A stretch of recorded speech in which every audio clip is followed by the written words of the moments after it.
டில்லியில் நடைபயிற்சி சென்ற மயிலாடுதுறை தொகுதி காங்கிரஸ் எம்பி சுதாவிடம் 4 சவரன் தங்கச் சங்கிலியை மர்ம நபர்கள் பறித்து தப்பி சென்றனர். நாடாளுமன்ற மழைக்கால கூட்டத்தொடரில் பங்கேற்பதற்காக சுதா எம்பி டெல்லி சென்றுள்ளார். காலையில் நடைபயிற்சி மேற்கொண்ட போது அவர் கழுத்தில் அணிந்திருந்த தங்கச் சங்கிலியை ஹெல்மெட் அணிந்தபடி வந்த அடையாளம் தெரியாத நபர்கள் பறித்துக் கொண்டு தப்பியோடினர். இது குறித்து போலீசாரிடம் வழக்குப் பதிவு செய்து சிசிடிவி காட்சிகளின் அடிப்படையில் மர்ம நபர்களை தேடி வருகின்றனர்.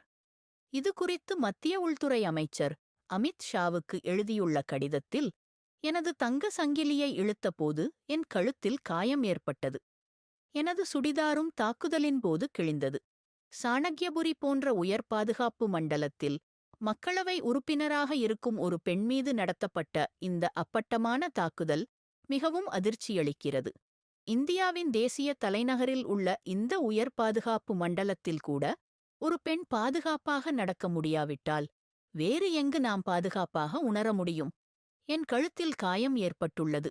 நான் மிகவும் மன உளைச்சலுக்கு ஆளாகியுள்ளேன் என்று அவர் அக்கடிதத்தில் தெரிவித்துள்ளார்.